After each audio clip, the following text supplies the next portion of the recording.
Ang aklat ng karunungan ay Biblia ng Diablo. Sa loob ng maraming siglo, ang relihiyon ay naging gabay ng maraming tao sa kanilang mga paniniwala, moralidad, at mamumuhay.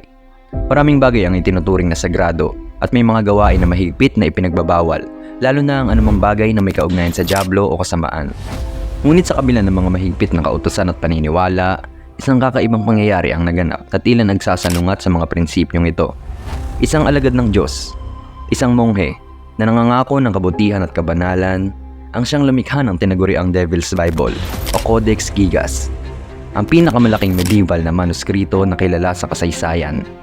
Paano nga ba posible na ang isang taong nanindigan sa kabutihan at pagiging makadiyos ay lumikha ng isang aklat na kinatatampukan ng imahe ng Diablo at tinaguriang Biblia ng Diablo? Ang kwento ng Codex Gigas ay puno ng misteryo, intriga, at mga alamat na nagpapakita ng manipis na linya sa pagitan ng kabanalan at kasamaan. Sa likod ng bawat pahina ng dambuhalang aklat na ito, nagkukubli ang isang kwento ng pagsubok, kaligtasan, at ang kababalaghan na nag-uudyok sa isang monghe na gumawa ng isang obra na magdudulot ng takot at pagkamangha sa mga susunod na henerasyon. Ayon sa alamat, ang Codex Gigas o Devil's Bible ay ginawa ng isang monghe bilang isang desperadong hakbang upang mailigtas ang kanyang sarili mula sa isang mabigat na parusa. Ang kwento ay nagsasabi na ang monghe na nasa ilalim ng mga pangakong monastiko ay gumawa ng isang mabigat na kasalanan na nagdulot sa kanya ng sentensyang mamatay sa pamamagitan ng pagkakakulong sa pader o iba pang paraan ng parusa. Upang maiwasan ang kanyang kapalaran, nangako ang monghe na gagawa siya ng isang napakalaking aklat na maglalaman ng lahat ng karunungan ng mundo kasama ang buong Biblia, at matatapos niya ito sa loob lamang ng isang gabi. Nang mapagtanto ng monghe na imposible ang kanyang pangako, siya ay desperadong humingi ng tulong, hindi sa Diyos, kundi sa Diablo. Ayon sa alamat, pumasok siya sa isang pakikipagkasundo sa Diablo, nakapalit ng kanyang kaluluwa. Ito ay tutulong sa kanya upang matapos ang aklat. Sa loob ng isang gabi, ang aklat ay natapos, at bilang tanda ng kasunduan, inilagay ng Diablo ang kanyang larawan sa isang pahina ng aklat, isang imahe ng Diablo na kilala sa buong mundo ngayon. Ang Codex Gigas o Devil's Bible ay isang napakalaking aklat na naglalaman ng iba't ibang uri ng karunungan at kaalaman na sinubukan ng monghe na ipunin sa isang solong aklat. Isa sa mga pangunahing bahagi ng Codex Gigas ay ang buong tekstong Latin ng Biblia. Mula sa lumang tipan hanggang sa bagong tipan, ito ang bumubuo ng malaking bahagi ng aklat, at isa sa mga pangunahing layunin ng monghe ay mapreserba ang sagradong kasulatan. Bukod sa Biblia, naglalaman din ang aklat ng mga gawaing teolohikal at pangrelihiyon, tulad ng mga kasulatan ni Saint Isidore ng Seville na isang encyclopedia ng kaalaman mula sa panahon ng medieval, at mga gawa ni Josephus, isang historia ng mga Hudyo. Ang Codex Gigas ay naglalaman din ng mga tekstong medikal, kabilang ang paglalarawan ng iba't ibang sakit, kanilang mga sanhi, at mga posibleng lunas. Ang mga ito ay nagbigay ng mahalagang kaalaman sa medisina noong panahon ng Middle Ages. Ang aklat ay mayroon ding kalendaryo na naglalaman ng mga mahalagang petsa, gaya ng mga pista opisyal, at mga talaan ng mga kapistahan ng mga santo. Naglalaman din ito ng mga praktikal na kaalaman para sa pang-araw-araw na buhay ng mga monghe at mga pari.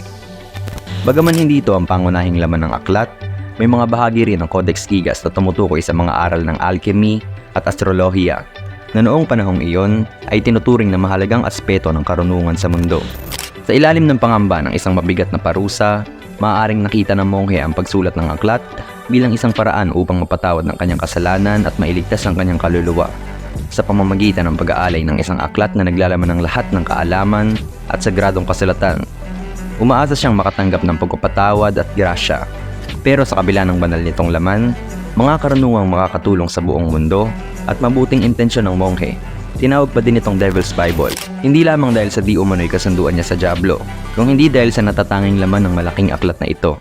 Ang Codex Gigas ay tinawag na Devil's Bible hindi dahil sa masasamang intensyon ng monghe, kung hindi dahil sa ilang mga kakaibang aspeto ng aklat na nagdulot ng takot at misteryo sa mga tao. Ang pinakatanyag na dahilan ay ang napakalaking larawan ng Diablo na makikita sa isang buong pahina ng aklat.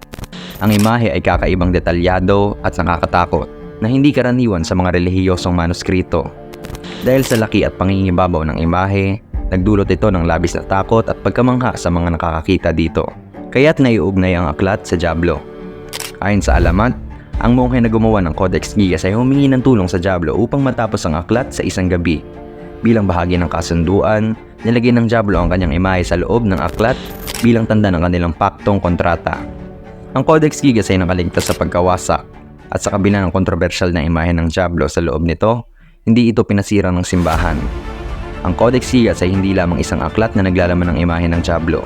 Ito rin ay isang napakalawak na repositoryo ng kaalaman. Ang pagkakaroon nito ng buong Biblia, mga gawaing teolohiko, medikal na teksto, at iba pang mahalagang dokumento ay nagbigay ng malaking halaga sa panitikan at relihiyon noong panahon ng Middle Ages. Dahil sa saklaw ng mga nilalaman nito, ang Codex Gigas ay tinuturing na isang mahalagang artifact na hindi basta-basta sisirain. Bagaman may kontrobersyal na nilalaman, ang mga aklat tulad ng Codex Gigas ay kinikilala rin bilang mahalagang piraso ng sining at kultura. Ang likas na kahusayan sa pagkakagawa, ang detalyadong mga ilustrasyon, at ang napakalaking sukat nito ay tinuturing na isang pambihirang halimbawa ng medieval na paggawa ng manuskrito. Ang simbahan at mga akademiko ay maaaring tumingin sa aklat bilang isang bagay na karapat dapat pag-aralan kaysa basta wasakin lamang. Ang Codex Gigas ay naging isang relikya ng kasaysayan na may mga alamat at kwento na umiikot dito. Ang mga ganitong uri ng artifact ay madalas na pinoprotektahan at pinapanatili ng simbahan kahit na ang mga ito ay may kontrobersyal na aspeto. Ang pananaw na ito ay nagpapakita ng paggalang sa kasaysayan at sa mga bagay na maaaring mag-alok ng mga aral para sa susunod na henerasyon. Dahil sa misteryo at takot na nakapaligid sa Codex Gigas, ang simbahan o mga namumuno ay maaaring piliing huwag sirain ito, kundi gawing simbolo ng kapangyarihan at mistisismo. Ang pagkakaroon ng ganitong aklat ay maaaring nakita bilang isang paraan upang ipakita ang kakayahan ng simbahan na kontrolin at supilin ng anumang uri ng kasamaan. Sa halip na kontrahin o sirain, ang Codex Gigas ay nanatili sa mga monasteryo, partikular sa Benedictine Monastery sa Podlazice, Bohemia, na ngayon ay bahagi ng Czech Republic. Kalaunan, ito ay dinala sa iba't ibang lugar, kabilang na ang Holy Roman Empire at sa Sweden, kung saan ito ngayon ay bahagi ng National Library of Sweden. Ang aklat ay naging bahagi ng mga koleksyon ng mga maharlika at relihiyosong institusyon na nagbigay ng proteksyon dito. Sa isang diwa, ang pagkakaroon ng Codex Gigas sa kabila ng imahe ng Diablo ay maaari ring nagpatibay sa pananampalataya ng mga tao. Sa pagkakaroon ng aklat na ito, ipinapakita ng simbahan na ang kapangyarihan ng kabutihan ay maaaring mas malakas at mas mataas kaysa sa anumang anyo ng kasamaan.